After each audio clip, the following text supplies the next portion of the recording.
What if your dream vacation turned into a nightmare with a 40-foot killing machine? A group of friends thought they were heading to paradise. Instead, they found themselves hunted by one of nature's deadliest predators. This is Anaconda 2025, and trust me, you'll never look at the jungle the same way again. The movie opens with a breathtaking aerial shot of the Amazon rainforest, lush green canopy stretching endlessly. But beneath this beauty, pure terror. We meet our main character, Sophia, a wildlife documentary filmmaker in her late 20s. She's ambitious, passionate, and desperate to make her mark. Sophia pitches her team a documentary about undiscovered species in the Amazon. Her crew includes Marcus, the skeptical cameraman, Elena, the sound engineer who's afraid of literally everything, and Jake, the overconfident guide who claims he knows the jungle like the back of his hand. Spoiler alert, he doesn't. They hire a local boat captain named Vicente. The moment we see Vicente, we know something's off. He's nervous, sweaty, keeps glancing at the water like he's expecting something to emerge. But the crew dismisses his warnings as local superstition. Big mistake. Their first day on the river is peaceful. Too peaceful. Sophia films beautiful shots of exotic birds and monkeys. Elena captures ambient jungle sounds. Marcus complains about the heat. Standard expedition stuff. But as the sun sets, Vicente refuses to travel further. He mentions something called El Diablo Negro, the Black Devil, a legendary anaconda that supposedly killed an entire village 20 years ago. Jake laughs it off. Sophia sees it as folklore perfect for her documentary. They push Vicente to continue. That night, something attacks their boat. Not a full attack, just a warning. A massive shape moves beneath them, rocking the vessel. Equipment falls into the water. Elena screams. When they shine lights into the river, they see it. A scale pattern unlike anything they've ever seen. Each scale is the size of a dinner plate. Vicente wants to turn back immediately, but Sophia convinces everyone they need more footage. She promises one more day. Besides, she argues it was probably just a large caiman. It wasn't. The next morning, they dock at an abandoned research station. The place is creepy, overgrown with vines, equipment smashed and scattered. Inside, they find a journal belonging to Dr. Catherine Walsh, a herpetologist who studied giant anacondas. The entries start scientific and professional. By the end, they're frantic scribbles. It's learning, hunting us, too intelligent, can't escape. The final entry is just one word repeated over and over: run. Marcus suggests they leave immediately, but Sophia finds something. Research notes about a massive anaconda that lived in a specific lagoon. The notes mention the snake was over 40 feet long and showed unusual behavior, problem solving, strategic hunting, and it was protecting something, a nesting ground. Against everyone's better judgment, Sophia convinces them to find this lagoon. She frames it as a once-in-a-lifetime scientific discovery. In reality, she just wants the career-making footage. They travel deeper into the jungle. The atmosphere changes. The usual jungle sounds disappear. No birds, no insects, just silence. Even Jake seems uneasy now. Vicente is openly praying. They reach the lagoon by midday. It's eerily beautiful. Crystal clear water surrounded by dense vegetation.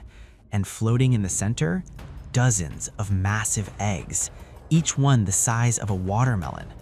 Sophia is ecstatic. She immediately starts filming. Marcus sets up the camera equipment. Elena records sound despite her hands shaking. Jake explores the perimeter.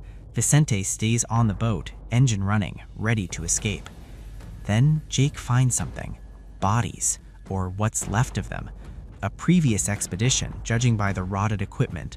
The bodies are crushed, bones pulverized. This wasn't just killing for food. This was defensive. Before Jake can warn the others, the water explodes. The anaconda emerges like something out of a prehistoric nightmare. Its body is impossibly thick, muscles rippling beneath wet scales. Its head is the size of a small car, and its eyes, they focus on the group with unsettling intelligence. Everyone runs, pure chaos. Vicente starts the boat, but the anaconda is faster. It lunges forward, capsizing the vessel with its massive tail. Vicente disappears under the water, just gone. A swirl of red, then nothing. The remaining four scramble onto land. Sophia still clutches her camera. Marcus grabs what equipment he can. Elena is hysterical. Jake tries to lead them back to the research station, but the jungle that seemed navigable before is now a maze of vines and thorns. Behind them, they hear trees crashing. The anaconda is following, on land. This thing can hunt both in water and on ground. They're completely outmatched. They make it to the research station just as the anaconda catches up. Everyone barricades themselves inside. The building shakes as the anaconda tests the structure. Its massive body coils around the entire building, squeezing. Wood cracks, metal groans. Inside, Sophia finally reads the complete research notes. Dr. Walsh discovered this anaconda was a genetic anomaly. Something about the isolated ecosystem created a super predator, enhanced size, enhanced intelligence, and it sees any intrusion near its nesting ground as a threat to be eliminated. Jake finds an old rifle, 5 bullets. Marcus finds a flare gun, 2 shots. Elena finds a radio, but it's dead. They're trapped with minimal weapons against an unstoppable killing machine. The anaconda breaks through the roof. Its body crashes down, separating the group. Jake fires the rifle. The bullets hit but barely penetrate the thick scales. The snake turns toward Jake. In one swift movement, it strikes. Jake doesn't even have time to scream. Now they're 3. Sophia, Marcus, and Elena run to the basement. It's the old research lab. Down here, they find more of Dr. Walsh's work, including something crucial. The anaconda has a vulnerability, a soft spot under its jaw where the scales don't overlap. But getting close enough to strike that spot? Nearly impossible. They also find something else, Dr. Walsh's final video log. She's injured, bleeding, trapped in this very basement. She explains that the anaconda isn't just protecting its eggs, it's protecting its mate. There are 2 of them. As if on cue, something moves in the shadows of the basement. The second anaconda. Smaller, but still massive. It was waiting down here the entire time. Elena panics and runs. The smaller anaconda strikes, grabbing her by the waist. Marcus and Sophia can only watch in horror as Elena is dragged into the darkness. Her screams echo, then stop abruptly. 2 survivors left. Marcus and Sophia realize they can't hide. They need to get aggressive. Marcus remembers the flare gun. Fire. Snakes hate fire. They form a desperate plan, lure both anacondas to the lagoon, use the flare gun to ignite the fuel from Vincente's boat, create an explosion big enough to give them a chance to escape. It's suicidal, but it's their only option. They coat themselves in mud to mask their scent. They move through the jungle like ghosts. Behind them, they hear the anacondas hunting, the big one above ground, the smaller one slithering through the underbrush. They reach the lagoon. The boat is half submerged, but fuel is still leaking. Marcus sets up the flare while Sophia creates a distraction. She smashes one of the giant eggs. The effect is immediate. Both anacondas converge on their position. The ground literally shakes from their approach. Elena runs toward the water. The larger anaconda lunges. Marcus fires the flare. The fuel ignites in a massive fireball. The explosion engulfs the larger snake, and the blast knocks Sophia into the water. Underwater, disoriented, Sophia sees the burning anaconda thrashing, but she also sees the smaller one, unharmed, swimming towards her. She's defenseless. This is it. Suddenly, Marcus dives in. He has a broken piece of metal from the boat.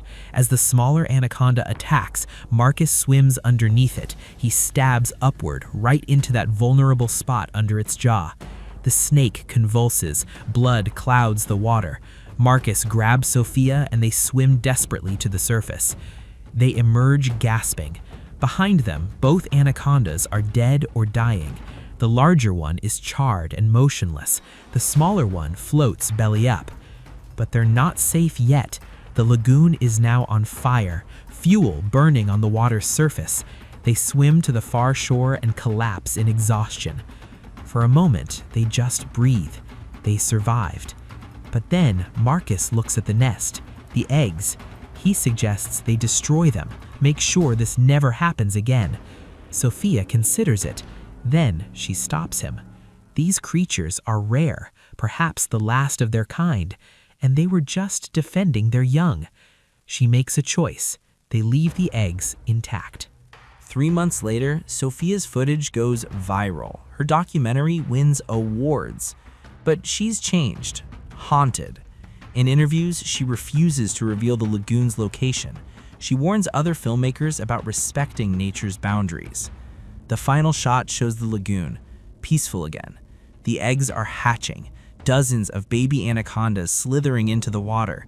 The camera pulls back, revealing just how vast and unexplored the Amazon truly is.